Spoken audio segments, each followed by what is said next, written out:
Sa'yo yung isang mic doon. Sa'yo.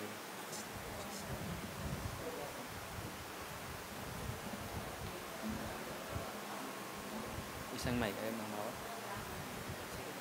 Ha?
Purihin ang ating Panginoong Diyos sa mensahe sa awit na atin pong napakinggan mula sa ating mga kapatid.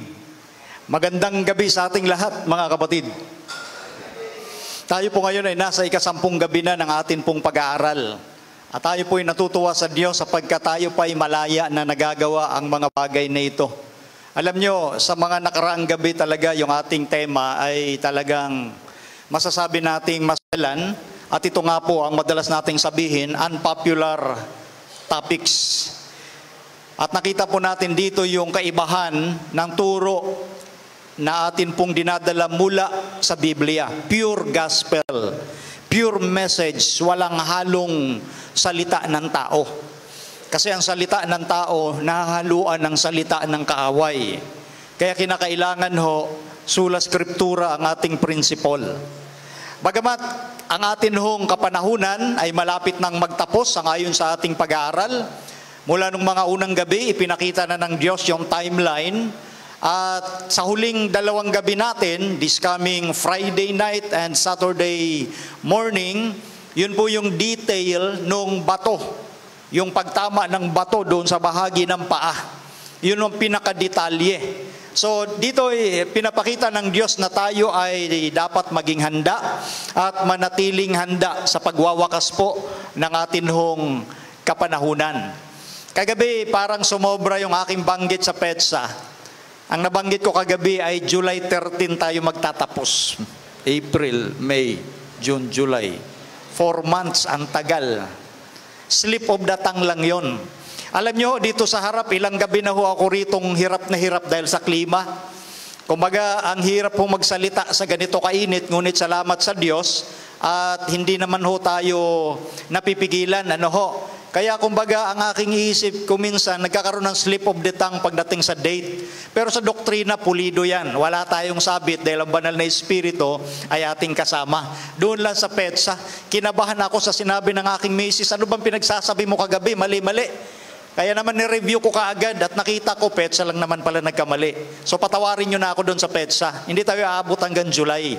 April 13 hanggang Sabado lang tayo. Okay? So ngayon ay nasa ika-10 gabi tayo ng ating pag-aaral at diretso na tayo sa ating paksa para tayo ay magkaroon ng kaliwanagan sa ating pag-aaral na ito. Ang ating tema ay Mark of the Beast. Ito po ang tanda ng hayop. Kagabi tinalakay natin yung Jesus counterfeit, yung pong huwad na Jesus. Kaya sa mga nanonood, lalo na sa ating live streaming, kung napapanood nila ang ating tema, uulit-ulitin po lagi namin. Hindi po namin inaatake ang mga personal na tao sa ibang uri ng pananampalataya.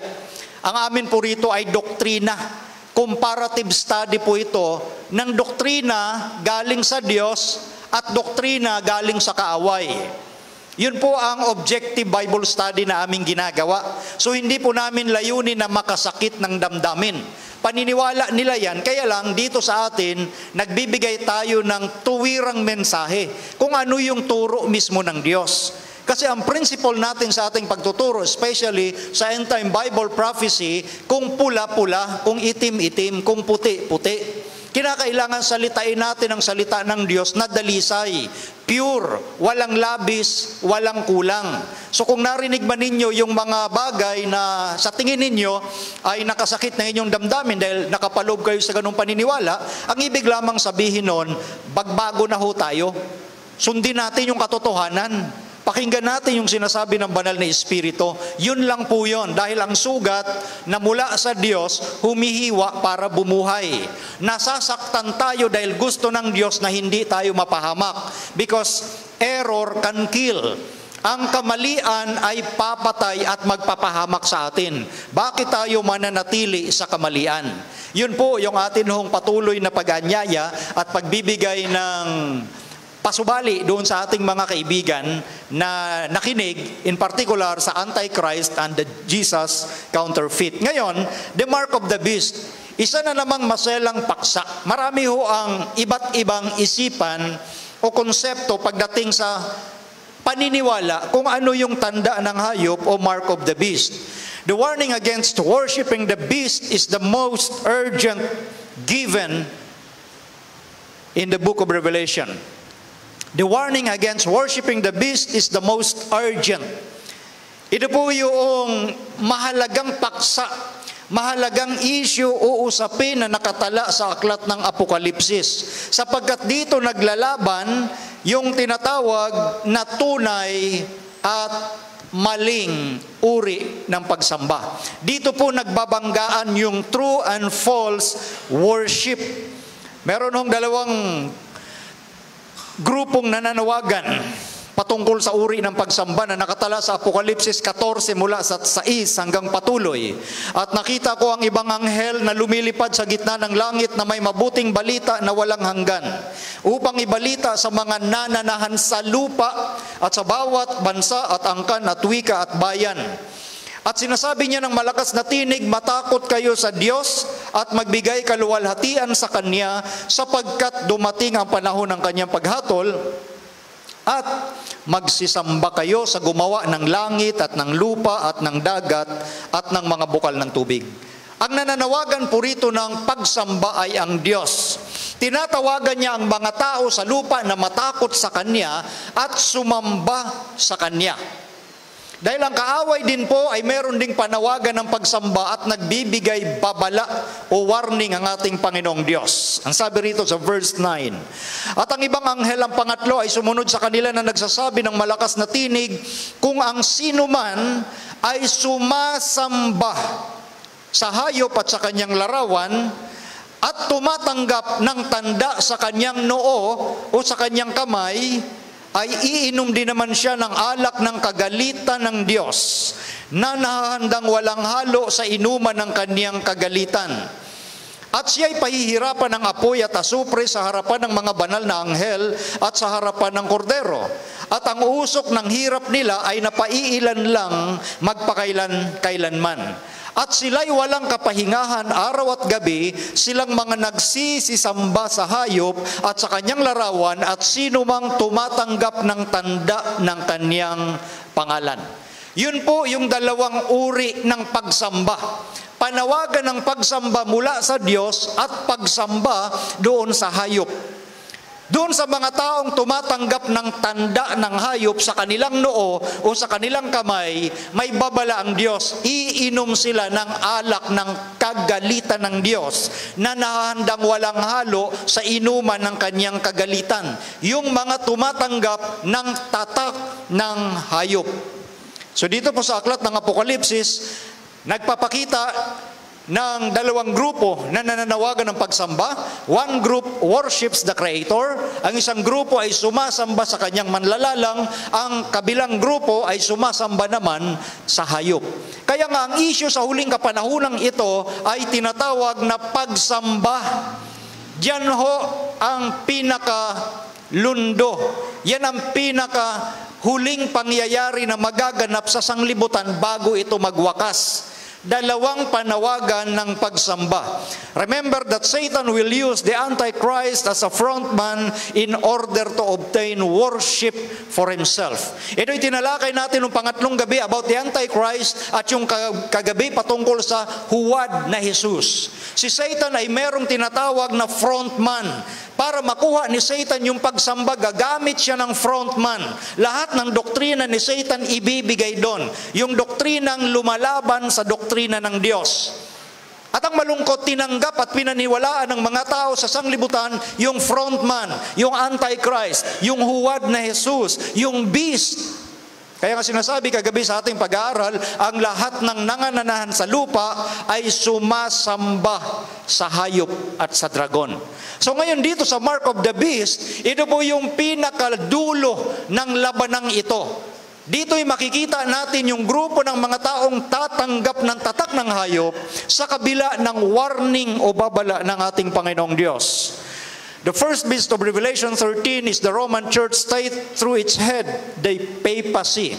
Papacy ho ang tinutukoy na leopard-like beast doon sa unang hayop sa Revelation 13. At nabanggit ko na kagabi, dalawang uri ng hayop ang ipinakita sa Revelation 13. Bukas ng gabi, atin hong tutuklasin kung sino yung ikalawang hayop na ito. Ngunit, ang unang hayop at ikalawang hayop ay magsasama upang makuha yung pagsamba ng mga tao sa sanglibutan. The second beast of Revelation 13 is the spokesman for the first beast. Lumalabas ang dalawang hayop sa Revelation 13, ang unang hayop na leopard-like beast or papacy, ang ikalawang hayop ay magiging spokesman ng first beast. Siya ang magiging prophet ng unang hayop at matutuklasan natin kung sino yung ikalawang hayop na nagsisilbing spokesman for the first beast. Ang sabi po rito sa Revelation chapter 13 verse 11, matapos yung unang hayop sa verse 1 up to verse 10, pumasok yung ikalawang hayop at ang sabi rito, at nakita ko ang ibang hayop na umaahon sa lupa. In opposite or contrast doon sa unang hayop, ng pinanggalingan ay tubig, population. Itong ikalawang hayop na bukas natin pag-aaralan, umahon naman sa lupa. Ang sabi rito, at may dalawang sungay na katulad ng sa isang kordero, at siya ay nagsasalitang gaya ng dragon. Napansin niyo po, itong hayop na ikalawa sa Revelation 13 ay tulad sa isang kordero. Katulad sa isang lamb. Pero nagsalita siyang gaya ng dragon. Sa ating pag-aaral sa End Time Bible Prophecy Seminar, ang dragon ay primarily, ang sinisimboluhan ay si Satan. Secondarily ay ang Roman government. So itong kordero na ito, kordero siya tupa, sumisimbolo kay Kristo dahil si Kristo ang ginagamitan ng simbolong kordero o tupa. Pero itong kordero na ito, na ikalawang hayop, nagsasalitang gaya ng dragon. Bukas natin makikita kung paano magsalita na tulad sa dragon itong ikalawang hayop. Verse 12, at kanyang isinasagawa ang buong kapamahalan ng unang hayop sa kanyang paningin. Napansin po natin, itong pangalawang hayop, isinasagawa niya yung buong authority ng unang hayop. Ano ang ginagawa nito? At pinasasamba niya ang lupa at ang nangananahan dito sa unang hayop na gumaling ang sugat na ikamamatay. Itong ikalawang hayop na ito, uutusan niya ang lahat ng tao sa lupa na sambahin ang unang hayop, the papacy. That's why binabanggit natin, the second beast is the spokesperson of the first beast. Uutusan niya ang tao sa buong lupa para sambahin itong unang hayop. At siya'y gumagawa ng mga dakilang tanda na anupat nakapagpapababa ng kahit apoy mula sa langit hanggang sa lupa sa paningin ng mga tao. At nadadaya niya ang mga nananahan sa lupa dahil sa mga tanda na sa kanya ipinagkaloob na magawa sa paningin ng hayop. Ano sabi rito? Nadadaya niya ang mga nananahan sa lupa. Dito ngayon makikita natin yung combination ng deception. Deception na ang pinaka-main author ay si Satan. Ginamit niya yung kanyang frontman, but at the end, sa kahuli-hulihang panahon, gagamitin din ni Satan itong ikalawang hayop para yung deception ay dumating sa kanyang pinakakabuuan na madadaya yung mga nananahan sa lupa dahil sa mga milagro na kanyang gagawin. Kapag ang tao ay mahilig makakita ng milagro, karamihan sa mga yan nadadaya. Kasi ang pananampalataya sa Diyos, hindi lang basta milagro. It's all about faith. Pananampalataya, ang katunayan ng mga bagay na hindi nakikita at kapanatagan ng mga bagay na hinihintay. Ang sabi sa verse 14, na sinasabi sa mga nananahan sa lupa na dapat silang gumawa ng isang larawan ng unang hayop na mayroon ng sugat ng tabak at nabuhay, at siya'y pinagkaloobang makapagbigay ng hininga sa larawan ng hayop upang ang larawan ng hayop ay makapangusap, at in verse 15, maipapatay naman ang lahat ng hindi sumasamba sa larawan ng hayop. Napansin po niyo rito, darating sa punto na magkakaroon ng tinatawag na death decree, batas patungkol sa kapag hindi ka tumanggap, sumamba doon sa larawan ng unang hayop, ipapapatay ka. Ito'y usapin pang buong mundo. Ito yung krisis na kinakaharap ng mga tao sa buong mundo. At ang lahat, maliliit, malalaki at mayayaman at mga dukha at ang mga laya at ang mga alipin ay pinagbigyan ng isang tanda sa kanilang kanang kamay o sa noo, at nang huwag makabili o makapagbili ang sino man kundi siyang mayroong tanda sa makatuwid ay ng pangalan ng hayop o bilang ng kanyang pangalan. Dito'y may karunungan, ang may pagkaunawa ay bilangin ang bilang ng hayop sapagkat siyang bilang ng isang tao at ang kanyang bilang ay 666. Ito na yung 666. Nakita po ninyo mga kaibigan yung mga pangungusap po rito. Dito, ay nakapaloob yung isang batas na gagawin pang buong mundo. Na kapag hindi ka sumamba o tumanggap sa larawan ng unang hayop, na ang number niya ay 666, hindi ka makabili, hindi ka rin makapagbili. Ibig sabihin, kung may negosyo ka, hindi ka makapag-push ng iyong negosyo. Kung may gusto kang bilhin, hindi ka rin makabili, malibang mayroon kang tanda ng hayop. May pinag-uusapan ditong principle about sa economics. At dito makikita din natin yung politics, nagkukumbay, nagsasama-sama para usigin ang mga taong gustong magtapat sa Diyos. So ang tanong, ano ba itong 666? Ano ba itong tinatawag na hayop? Ano ba yung kanyang tanda? The mark of the beast. What is the mark of the beast? What is 666? May mga taong ang isipan, yung government identification number daw, yun daw yung mark of the beast. May mga taong nag-iisip yung sa mga governmental identification number, yun ang nakakatakot daw dahil kapag pumayag ka sa mga national ID system, yun ang mark of the beast. Yun nga ba ang mark of the beast? Kaya yung iba takot sa mga national ID? Meron namang ibang nag-iisip, yung mark of the beast daw, yun yung mga number sa barcode or some kind. Yung mga numero daw na hindi mo maintindihan. Mark of the beast daw yon. Sa iba naman, yun daw yung mga number sa credit card. So iba-iba yung mga opinion ng tao. Meron pang isang popular. Yun daw mark of the beast, yun daw yung microchip na kasinlaki ng butil ng bigas na inilalagay daw sa noo o sa kanang kamay na existido ngayon sa ating panahon. Yun daw ang mark of the beast. Kaya yung iba ay masyadong excited i-forward sa mga Facebook yung maling balita. Hindi mark of the beast ang mga microchip. Meron pang iba, ang microchip daw ay kasama doon sa mga batas na ginawa noon ni President Barack Obama. Yung Obamacare, nakapaloob daw lahat yon, pati ang microchip. Kaya pag tumanggap ka raw ng ganung uri ng sistema ng gobyerno, makakatanggap ka ng mark of the beast. So nakikita ninyo yung iba't ibang opinion. Kaya diniin ko yung salitang opinion. Kasi walang standard. Walang pamantayan. It's all about opinion. Ang kukunin nating ebidensya or facts, mga katunayan, ay kung ano yung sinasabi ng Biblia. Because the central issue regarding the mark of the beast is worship.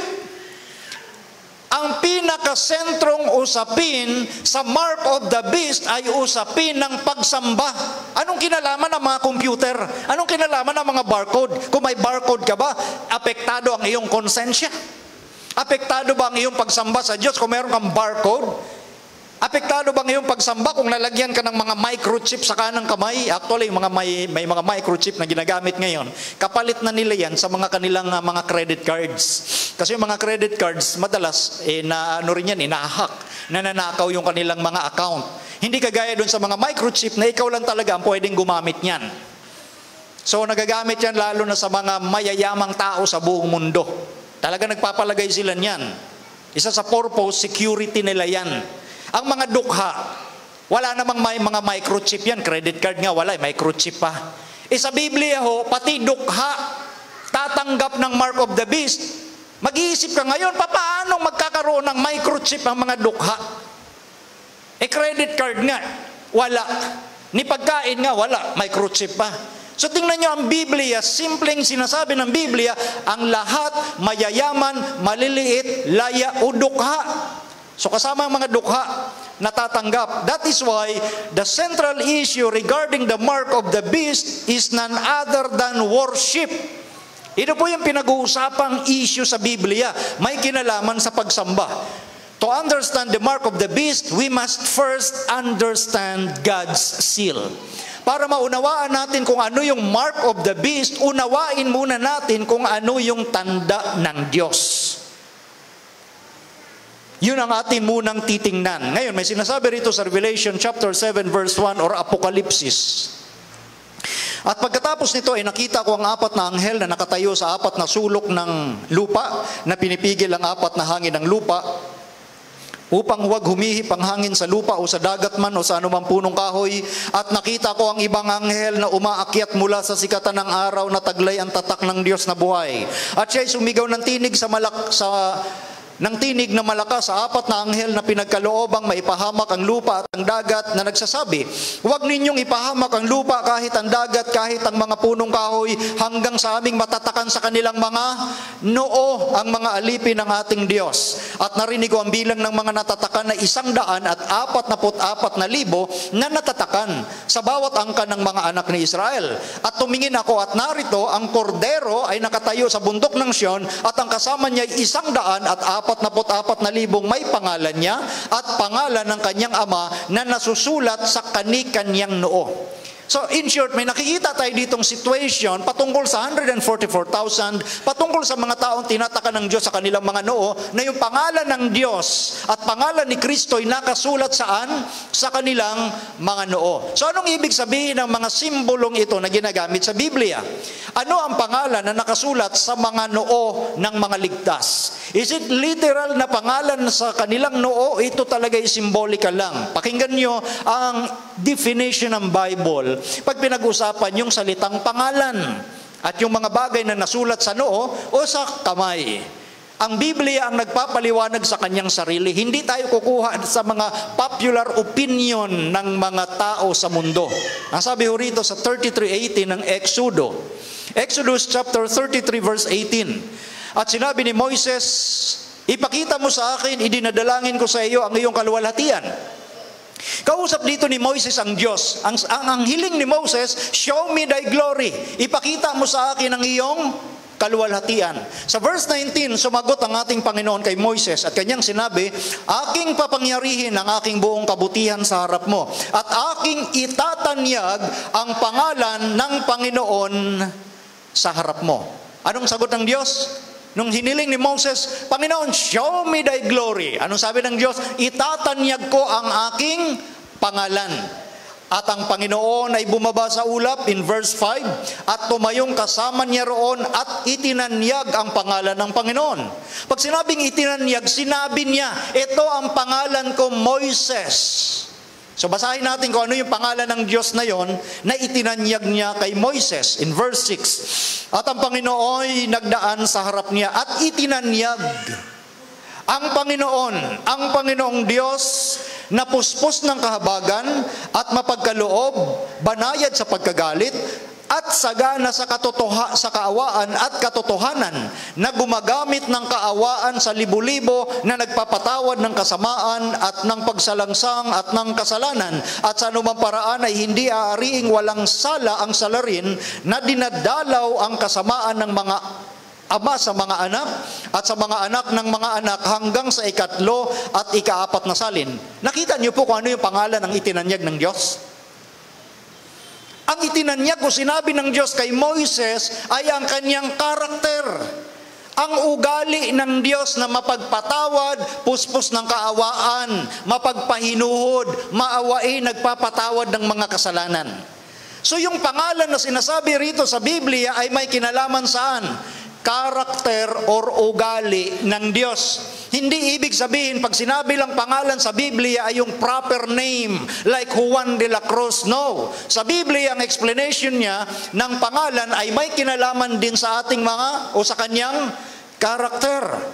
We must first understand that God's law, God's name, and God's character are one and the same. They are synonymous. Dapat nating maintindihan, mga kaibigan, na ang kautusan ng Diyos, ang pangalan ng Diyos, at ang ugali ng Diyos, one and the same. Sila ay synonymous, magkakapareho. Yung alin? Kautusan ng Diyos, pangalan ng Diyos, at ugali ng Diyos. Pakinggan niyo ang sabi ni Pablo sa Roma 7:12. Kaya nga ang kautusan ay banal, at ang utos ay banal, at matuwid, at mabuti. Anong sabi rito? Ang sabi ng apostol na si Pablo, ang kanyang conclusion, ang kautusan ng Diyos ay banal. Ang Diyos din ay banal. Ang utos ay banal. Ang Diyos ay banal. Ang utos ay matuwid. Ang Diyos ay matuwid. Ang kautos ay mabuti. Ang Diyos ay mabuti. Sa madaling salita, yung kautusan ng Diyos is transcript of His character. Transcript, kahayagan ng ugali ng Diyos, yung kanyang kautusan. Kaya sa Biblia, sila po ay synonymous. Ang Diyos, ang kautusan, synonymous, sapagkat ang kanyang kautusan, in particular yung tinalakay natin nung ika-4 na gabi, ang 10 utos, yan po ay transcript of His character. Ngayon, tingnan po natin, ang sinasabi naman sa Deuteronomy chapter 6 verse 6, kung ang kautusan nga ay transcript of God's character, merong sinabi ang Diyos sa panahon ni Moises. Sabi sa Deuteronomy chapter 6 verse 6, at dito natin tutumbukin kung ano yung tanda sa noo at sa kamay. Hayaan nating Biblia ang magpaliwanag kung ano ang gusto niyang sabihin. Ano ba yung tanda sa noo at sa kamay? Ang sabi rito, at ang mga salitang ito na aking iniuutos sa iyo sa araw na ito ay sa iyong puso. Ang sabi rito ng ating Panginoon kay Moises, ang mga salitang ito na aking iniuutos sa iyo sa araw na ito, sa iyong puso.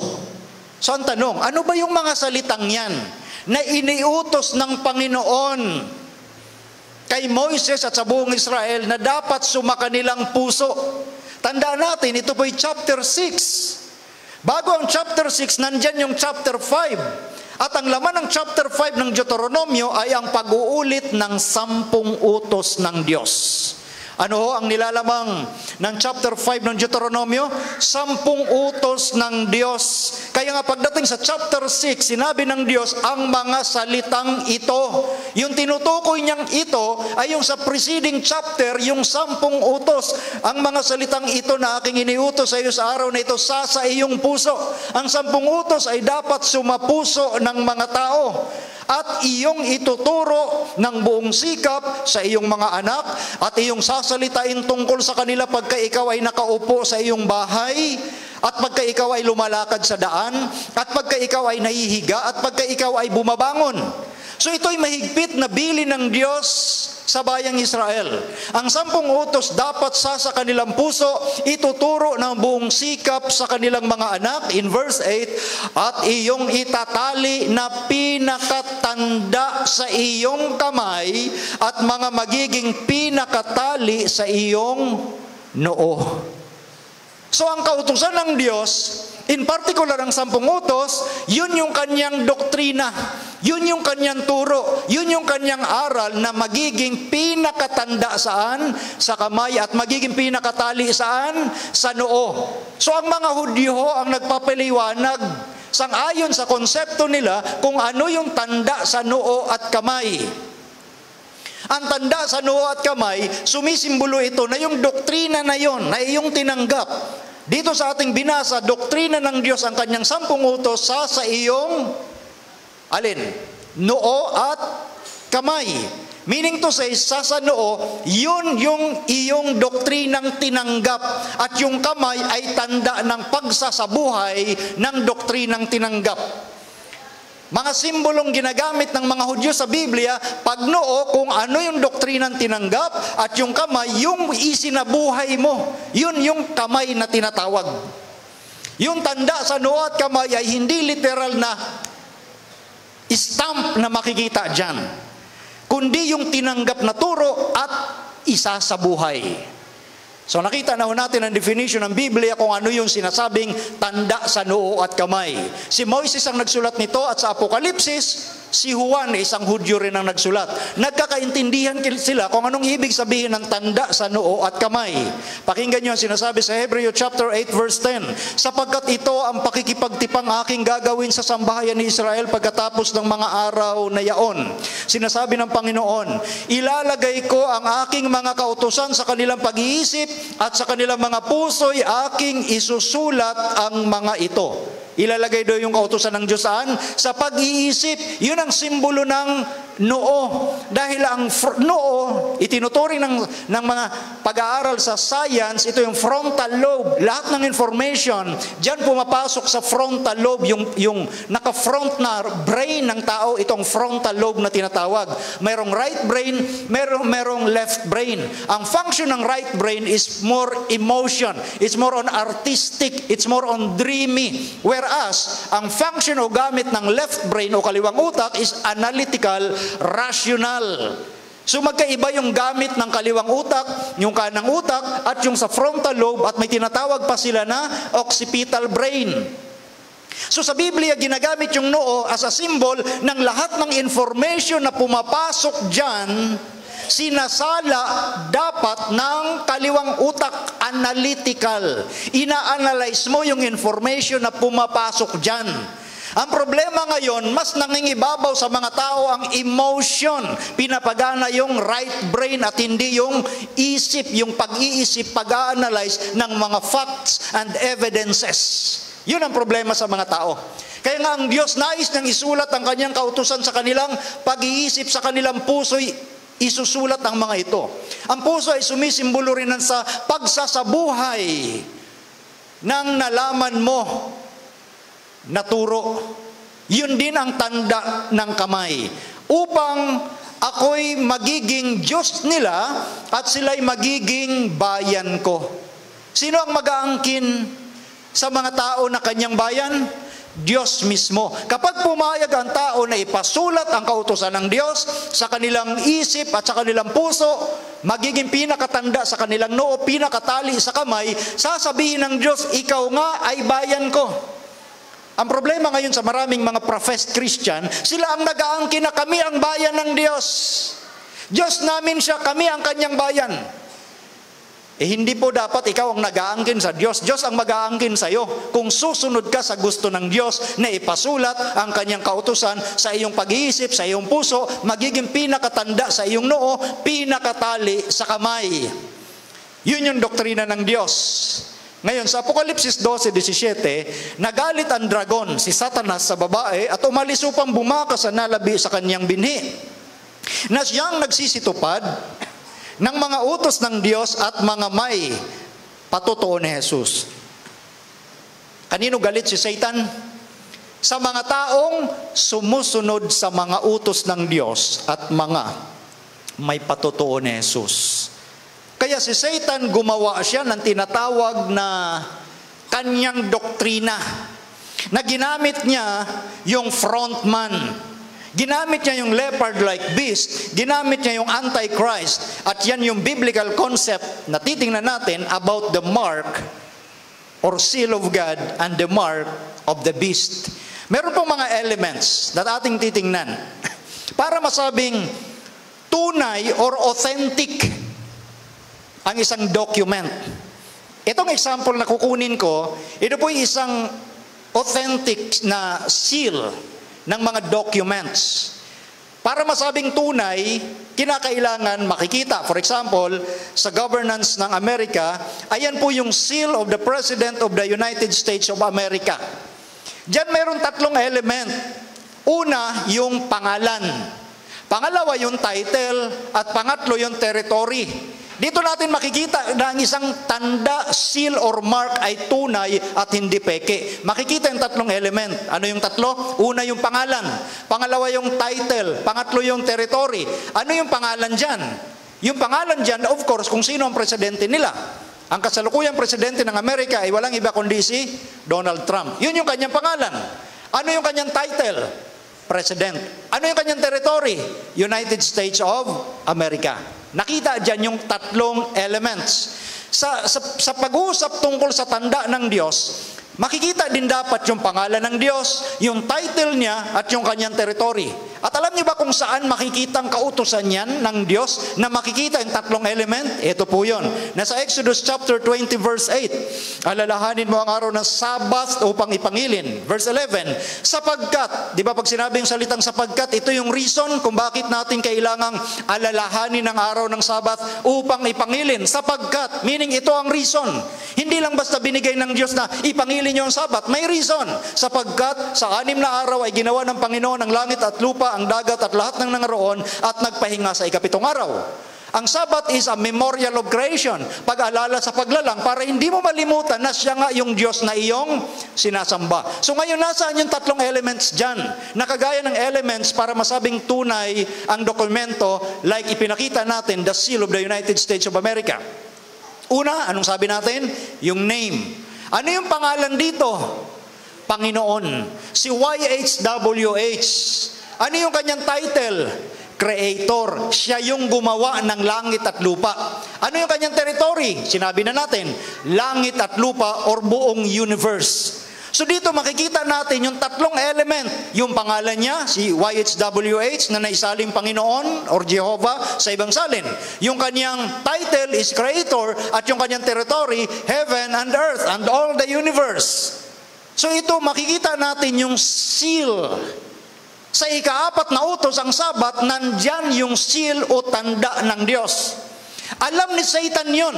Kung may mga taong ayaw maniwala dyan, si Satan alam na alam dahil matalino at tuso itong si Satan para dayain yung mga taong ayaw maniwala na ang Sabat, yan ang tanda ng Diyos. Yung ika-7 araw na Sabado, nating tinalakay na.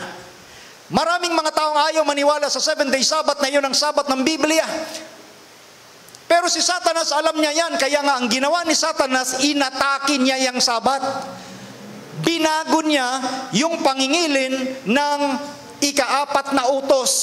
Tinalakay na natin yan nung mga unang gabi. Yan ang inatake ni Satanas sapagkat yan ang tanda ng Diyos sa kanyang bayan. Yan ang sinira niya na batas at ginamit niya yung Antichrist, ang leopard-like beast, which is the papacy. Gumamit ng huwad na Sabat si Satan. Pakinggan niyo sinasabi si Ezekiel chapter 20 verse 12 bilang karagdagang pagpapatunay na ang Sabat, yan yung tanda ng Diyos. Bukod dito, ibinigay ko rin naman sa kanila ang aking mga Sabat upang maging tanda sa akin at sa kanila, upang kanilang makilala na ako ang Panginoon na nagpapaging banal sa kanila.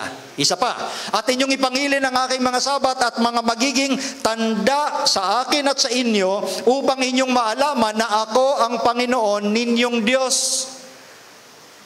So sinasabi po ng Biblia ang katotohanan na ang Sabat, ika-7 araw na Sabado, ay tanda ng Diyos sa kanyang bayan.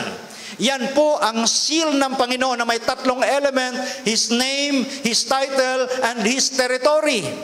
Alam ni Satan kaya niya inatake yan. Satan has attacked God's seal, the Sabbath, the basis of all worship. Ang Sabbath ang pinakabasihan ng lahat ng uri ng pagsamba. Alam ni Satan kaya kapag nawasak niya sa paningin ng mga tao ang Sabbath ng Diyos, masisira ang pagsamba ng tao. At yan ang sinasabi ni Kristo, walang kabuluhan ng kanilang ginagawang pagsamba sa akin na sinusunod ang utos ng mga tao. Di sinisira nga ni Satan ang basihan ng lahat ng uri ng pagsamba at pangilin. Kaya sinabi na, pinag-aralan natin noong mga unang gabi na nirecord ni Marcos sa 7 hanggang 9, na nilisan ninyo ang utos ng Diyos at inyong pinanghawakan ang mga salit-saling sabi ng tao, mga pasa-pasang paniniwala ng tao. Kaya nga ang konklusyon ni Kristo, si Kristo ang nagsasalita, hindi si Brother Melvin. Walang kabuluhan ang ginagawa nilang pagsamba sa akin na sumusunod ng pinakautos, ang utos ng mga tao. Yan ay nakita na ng Diyos at ipinasulat sa aklat pa lang ni Daniel noong 6th century BC. At yung kanyang tinutukoy ay yung Antichrist, yung kapangyarihang magbago ng panahon at kautusan ng Diyos. Kanyang iisiping baguhin ang panahon at ang kautusan. Babalikan ko lang muli yung sinabi rito ng Panginoon, kanyang iisipin. Kasi po wala naman talagang kapangyarihan sa ibabaw ng mundo na pwedeng magbago ng batas ng Diyos. Kanya lang iisipin. Pero ang batas ng Diyos, mananatili ang batas kahit ipinalimot sa maraming tao. That is why napansin nyo ang unang salita sa ika-4 na utos, remember. Alalahanin mo, sapagkat alam ng Diyos, ipapalimot yan ng kaaway na si Satanas. Kanyang iisiping baguhin ang panahon at ang kautusan. Walang pwedeng magbago ng batas ng Diyos. Para mabago mo ang batas ng Diyos, ang gagawin mo dyan, which is hypothetical, kailangan mong umakyat sa langit. Pagdating mo sa langit, nakita mo ang Diyos nakaupo sa kanyang trono, sasabihin mo sa Diyos, umalis ka dyan at akong uupo. Diyan mo lang magagawang baguhin ang batas ng Diyos. Which is hindi pwede. Which is imposible sa lahat ng mga imposible. So, sinabi ng Biblia, kanyang iisipin. Hindi niya naman kaya talagang baguhin ang batas. Ipapalimot yan sa mga tao sa pamamagitan ng deception. Pero hindi niya kayang baguhin ang batas ng Diyos. Ngayon, God's seal stands in contrast to the mark of the beast. Of course. Ito po yung panguhuwad na sabat ni Satan. Kaya nga ang tanda ng Diyos, opposite yan, contrast yan, kung paano ang puti sa itim, kung paano ang east sa west, kung paano ang north sa south, kung paano ang zig and zag, hindi pwedeng maglapit, contrast. Kung paano ang dilim at liwanag, kung paano ang mapait at matamis. Ang sabat ng Diyos, tumatayong matibay yung tanda na yan. Kung yung sabat na ikapitong araw na Sabado, ang tanda ng Diyos, ano naman yung tanda ng beast o ng hayop?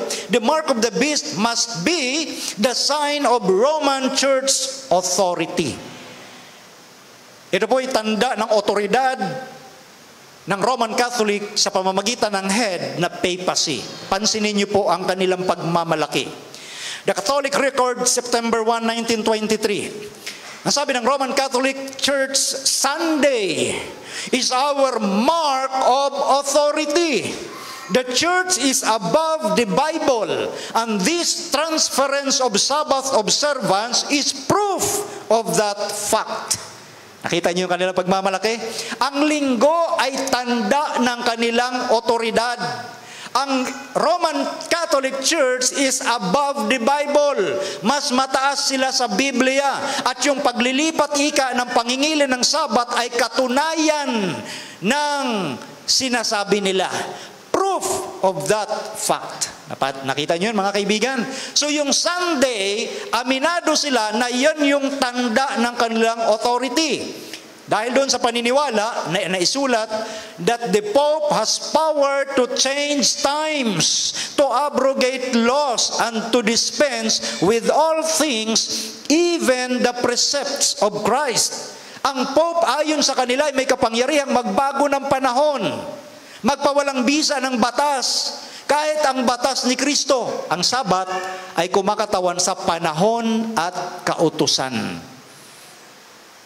Babaguhin niya, iisipin niyang baguhin ang panahon at ang kautusan.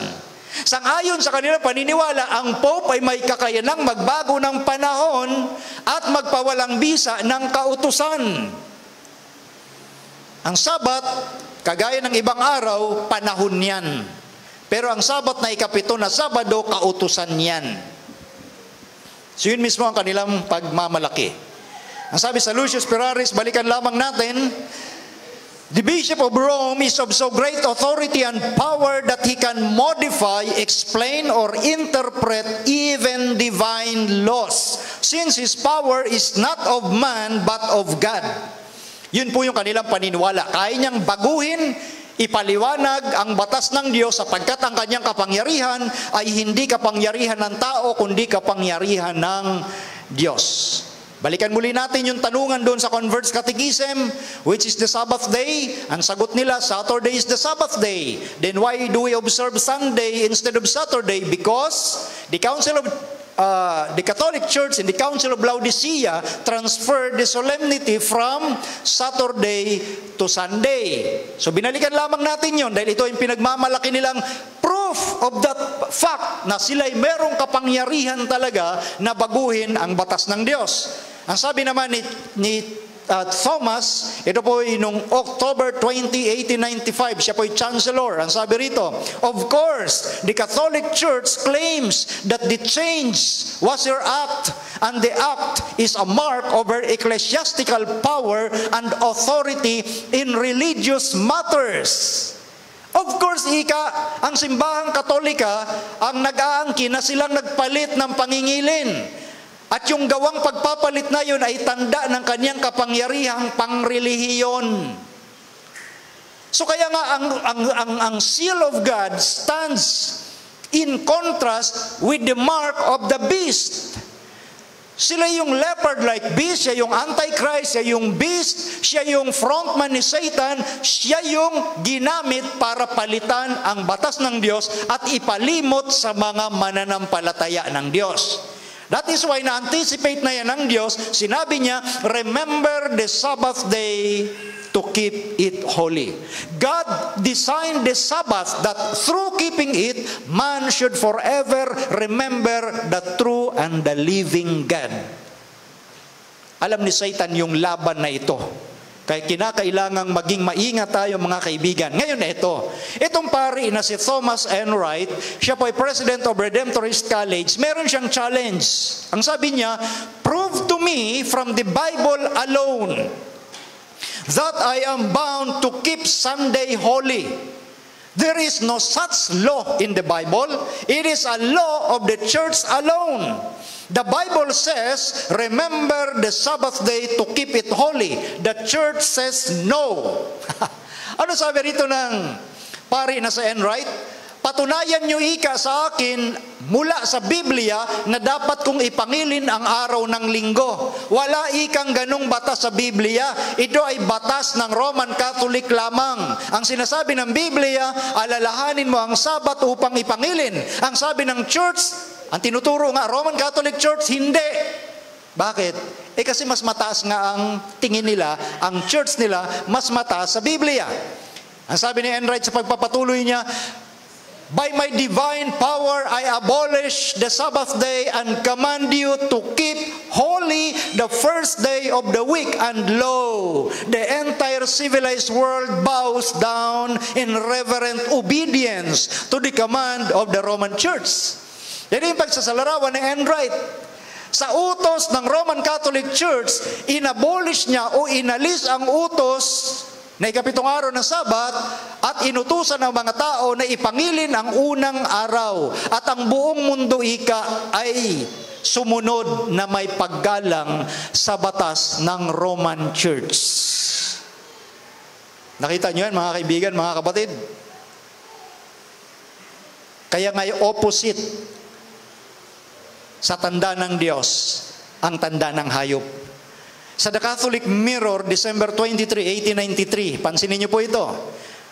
Reason and sense demand the acceptance of one or the other of these alternatives.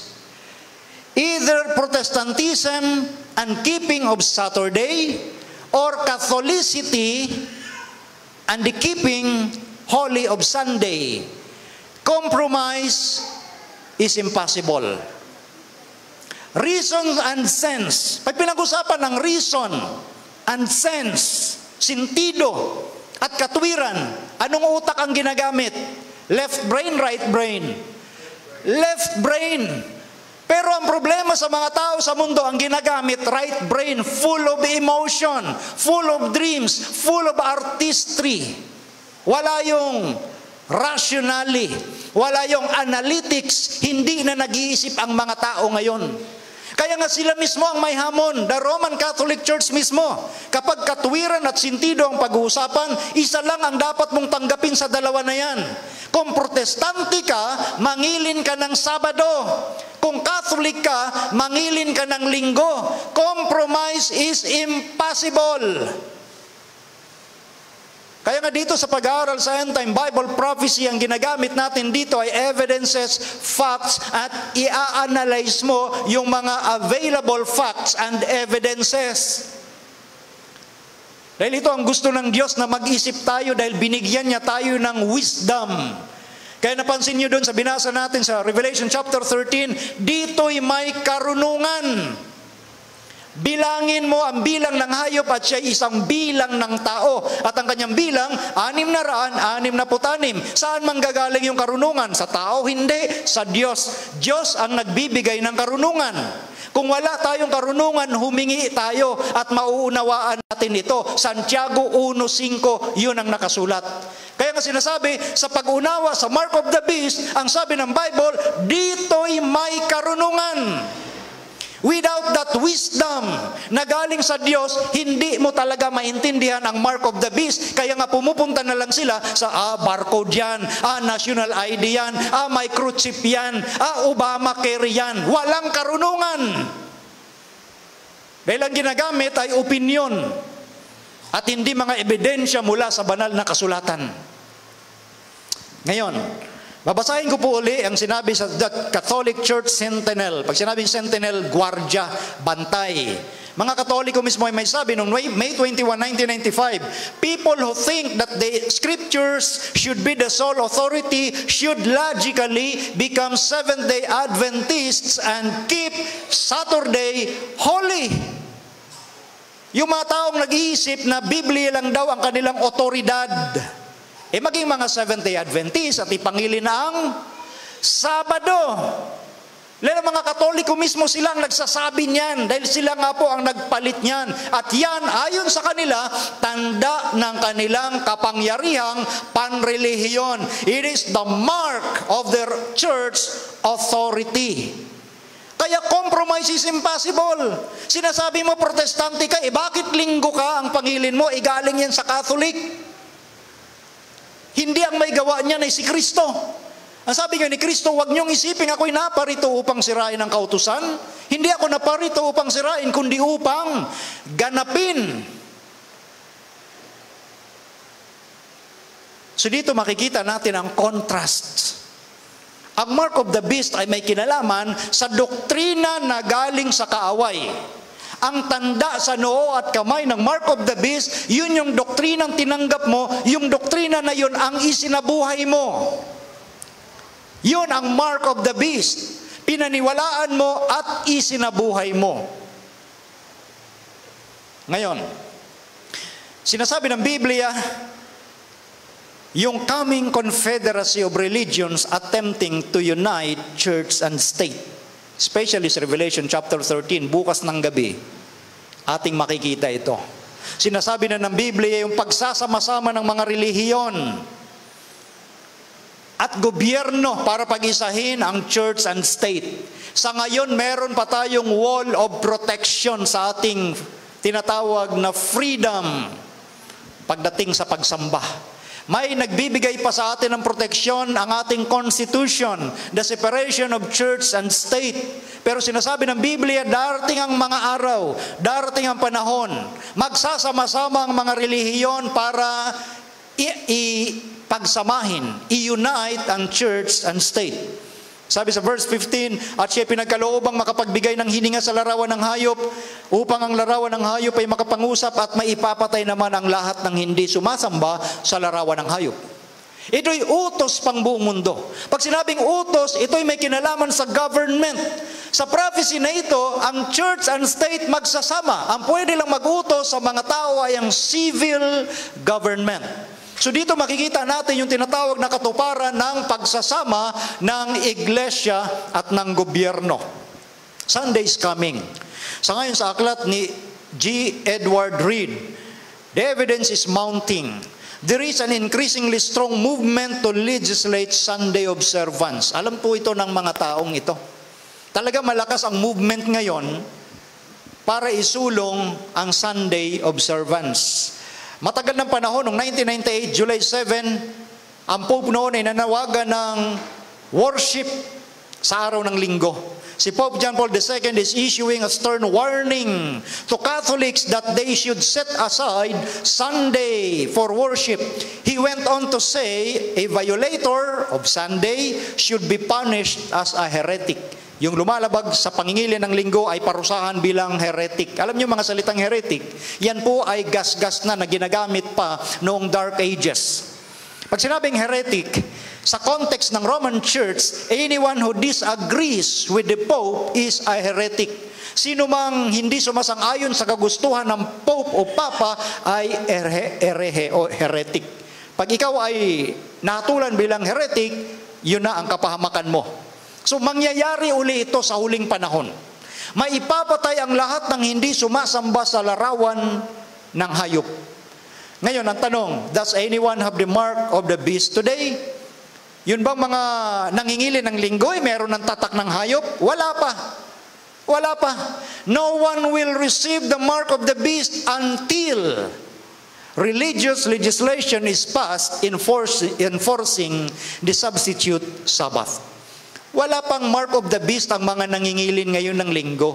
Lalo na maraming mga tao dyan, hindi nila alam na ang linggo ay gawa ng Roman Catholic at hindi ng Biblia. Pero pag dumating na ang batas regarding sa Sunday at nagpatuloy pa rin sila dyan sa kabila ng liwanag, dahil magiging issue yan sa panahong, malapit ng panahong ating kinakaharap, maiintindihan ng marami dyan, magiging maliwanag ang pagkakaiba ng Sabat na tanda ng Diyos at ng tanda ng hayop o mark of the beast. Sa ngayon wala pa dahil wala pa yung batas. Pero ayon sa Biblia, malapit na. Ano dapat ang ating maging damdamin? Sa ngayon sa mga alagad, Gawa 5:29, datapwat nagsisagot si Pedro at ang mga apostol at nagsabi, dapat muna kaming magsitalima sa Diyos bago sa mga tao. Ano ang ating magiging mga desisyon?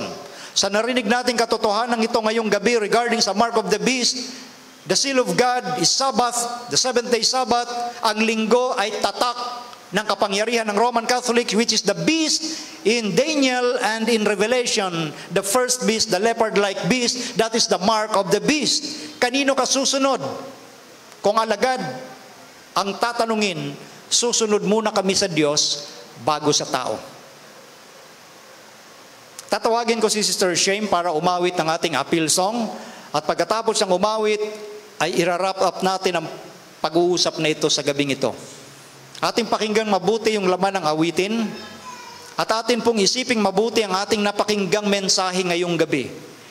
Ang ating mensahe ay hindi upang makapanakit ng damdamin ng sinuman. Paulit-ulit ko na po itong sinasabi. This is objective Bible study. Nakabase sa evidences mula sa Biblia at sa katuparan ng pangyayari sa kasaysayan. Isipin mong mabuti ito, kaibigan, at ikaw ay mabubuhay sa kapayapaan ng Diyos. Pakinggan natin ang awiting ipagkakaloob ni Sister Shame at limiin nating mabuti yung bawat salitang maririnig doon sa awiting ito.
Pagsubok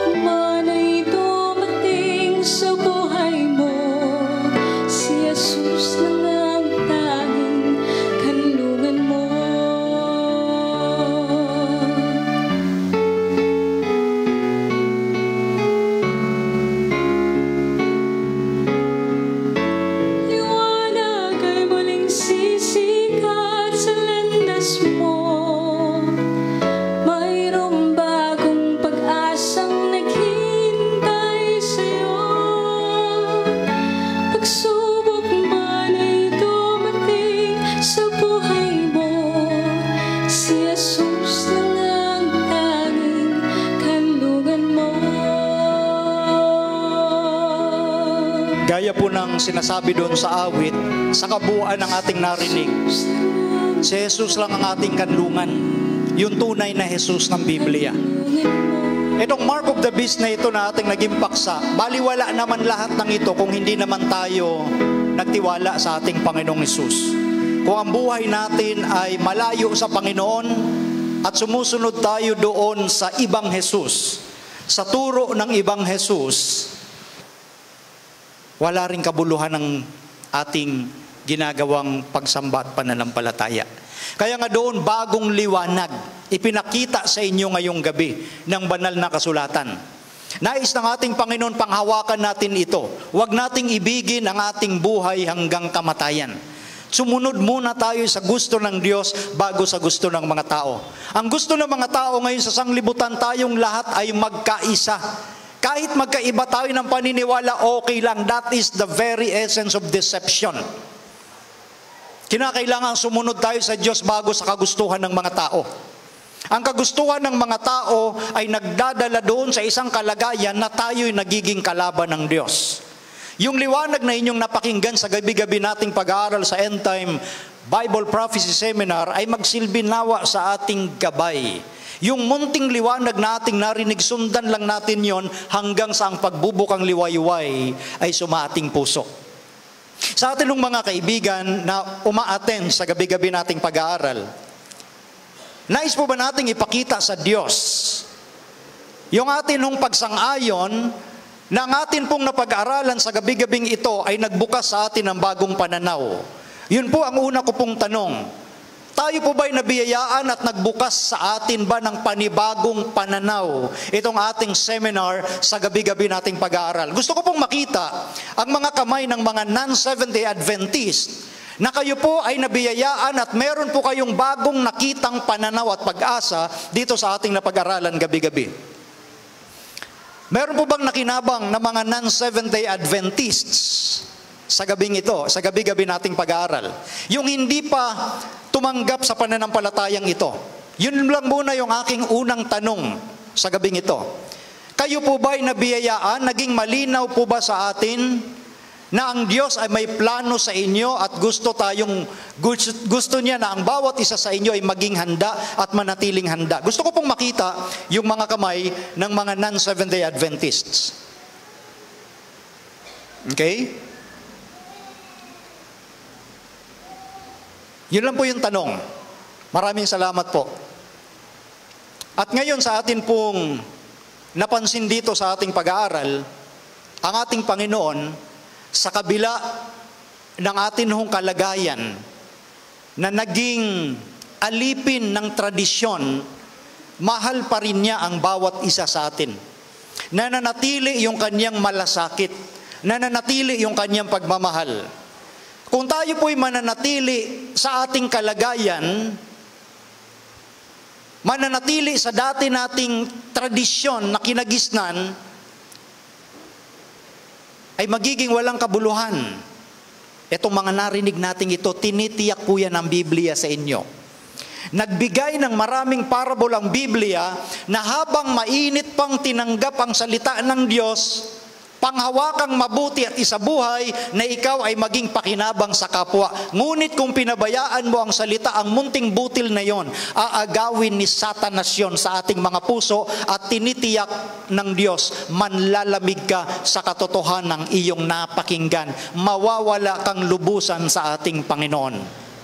Kaya nga doon sa unang tanong natin sa gabi-gabi nating pag-aaral, kung nakinabang ba tayo?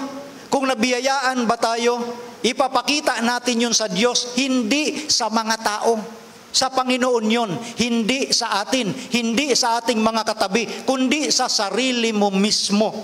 Maging tapat ka sa sarili mo. Dahil kung hindi ka tapat sa sarili mo, papaano kang maging tapat sa Diyos? This is biblical. Ito po ay principle na sinasabi po natin, mga kaibigan. At ako po'y naniniwalang lubos na ang Panginoon ay magbubuhos ng kanyang pagpapala sa puso't isipan ng mga taong meron pa ring pag-aagam-agam, huwag lang magkaroon ng pagtatagumpay si Satanas na agawin ang butil ng katotohanan yan na narinig nyo sa gabi-gabi nating pag-aaral. Harinawa, ang pagpapala ng Diyos ay sumabawat isa sa ating lahat.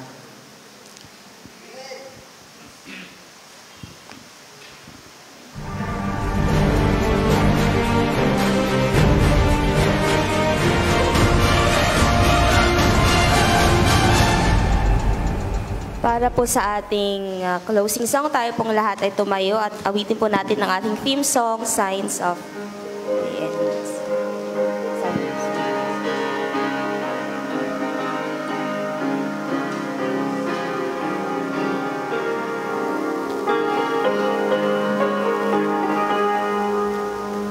Signs of the end are fast fulfilling. Soon Jesus will return. He will bring to an end all sin and woe, and will take His children home. Are you gladly telling others Jesus loved, Jesus said? Or are you living by His word and by His power? By His grace, my friend, let us hold fast to the end, till we see our Savior come again. Signs of the end are fast fulfilling. Soon Jesus will return. He will bring to an end all sin and woe, and will take His children home. Are you gladly telling others Jesus loves, Jesus saves? Or are you living by His word and by His power? By His grace, my friend, let us hold fast to the end, till we see our Savior come again. Ama naming banal, maraming salamat sa inyong kabutihan sa bawat isa sa amin. Salamat po na muling binuksan sa gabing ito ang katotohanan tungkol sa tanda ng hayop at sa inyong tanda na nais ipalimot ng kaaway sa mga tao sa sanglibutan. Tulungan ang bawat isa, O Diyos, na magkaroon ng pagtatapat sa inyo lamang. Tulungan ang bawat isa na magtumibay sa katotohanan ng kanilang napakinggan. Harinawa, maging matatag ang bawat isa sa darating na unos sa mga mananampalataya. Tulungan na sa kasalukuyang mga sandaling ito, maging tapat kami sa aming mga sarili, maging matatag kami, magtumibay kami sa aming relasyon sa inyo. Dahil kung hindi, O Diyos, kaming lahat ay mapapahamak. Kaya nais naming italaga ang aming mga buhay sa inyo muli sa mga sandaling ito. Ang inyong bendisyon, ang pangunguna ng Santong Espiritu ang siyang manatili sa amin. Patuloy kaming akayin sa landas ng kabanalan at igawad ang pagtatagumpay sa aming lahat. Sa amin pong pansamantalang paghiwa-hiwalay, muli akayin kami, Ama, sa araw ng bukas, lalo tigit ang aming mga kaibigan na muling bumalik at pag-aralan ang katotohanan patungkol sa makapangyarihang bansa sa huling kapanahonang ito na gagamitin ng kaaway upang dayain ang puso't isipan ng mga mananampalataya. Salamat sa patuloy na pagpapatawa din sa aming mga pagkukulang at pagkakasala. Ito po ang aming samot hiling. Maraming salamat sa inyong pagtugon, alang-alang na lahat sa pangalan ng Panginoong Hesus. Amen.